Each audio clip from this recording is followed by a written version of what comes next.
Hello everyone, this is FIDE Master Niranjan Navalgund for chess.com, and today I am going to cover Humpy's Armageddon win in a swift style. Let's look at the player card before we begin. Humpy Koneru is a women's world rapid champion, and in today's game she was playing against Grandmaster Monika Socko from Poland. So Monika had won the Armageddon match yesterday for her team. So it was a very important match, and in Armageddon, white gets 5 minutes and black gets 4 minutes, and white has to win the game. And if black manages to draw, then black wins. So that's the rule in Armageddon. Let's go into the game.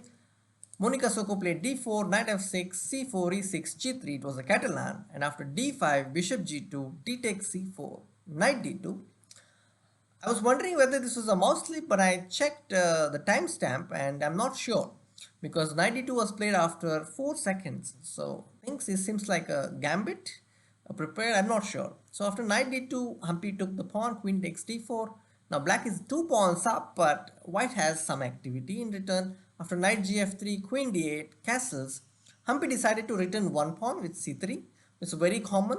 And after b takes c3, bishop e7, queen c2, castles, e4, knight c6, knight c4, it seems like white has some activity.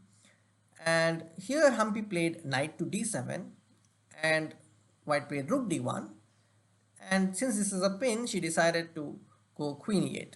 Now sensing that the c7 pawn is no longer protected, Monika Socko played bishop f4. And during the game I was considering knight b6 or b5, but Humpy chose e5. Now I like this decision because it neutralizes the pressure, especially in a high pressure game like this. Exchanging of some pieces could help. So she decided to go e5. I think it's a very good practical decision. And after knight takes e5, knight takes e5, knight takes e5, knight takes e5, bishop takes e5. There's still some problems to be solved because black has to develop the queen. I mean, queen has to go to a better square. The rooks have to come into the game. Now, after exchanges on e5, we have reached a very critical position. Now here's a trivia for you, a question.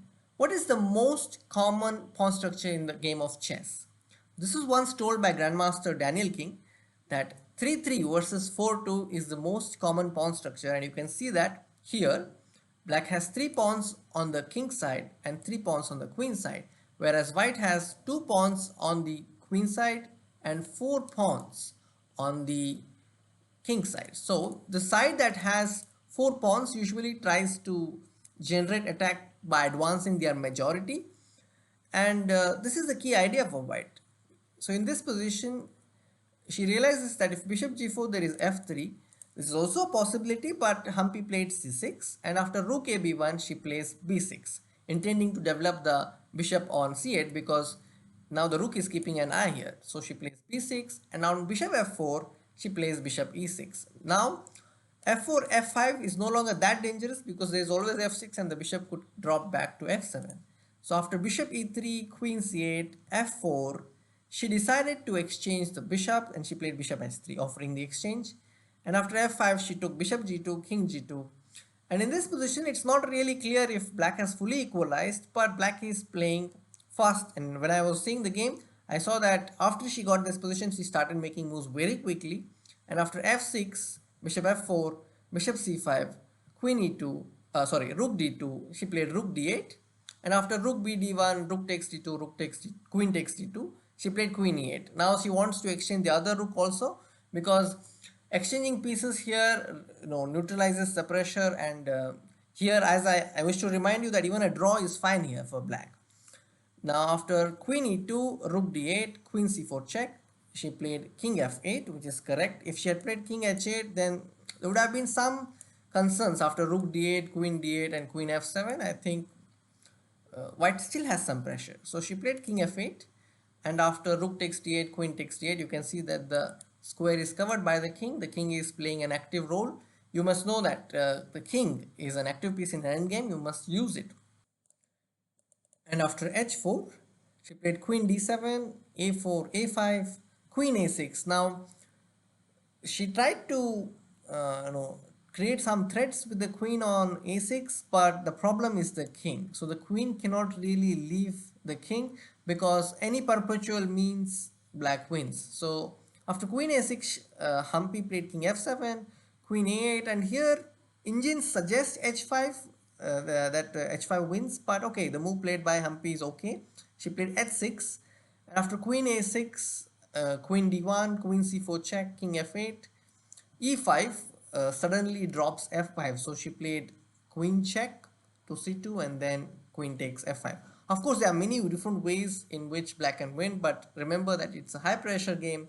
All we need is a draw in this position, and Humpy kept playing, kept the balance, and after ef6, queen f6, king g2, she offered the exchange of queens, and after queen e2, queen d5 check, king h2, king f7, h5, queen e6, queen f3, king g8. Keeping the king on g8 is safe. And after bishop d2, queen a2, you can see that this is a pin. And after queen f4, she played queen d5, bishop e1, queen into h5. And here it was almost clear that black is going to win the game. If white goes bishop f2, then queen takes f2 wins, and after king h3, black dropped the bishop, and then slowly it was very clear that black is going to win.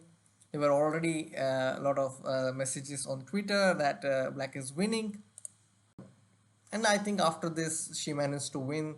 You can see that the final position she had promoted pawns to a queen, so there were two queens on the board, and that is how Humpy Koneru got us the entry to finals. So I hope you liked this little presentation, and I'll be back soon again. Tomorrow is the finals, don't miss it, and please subscribe to the YouTube channel, and also follow us on our social media accounts.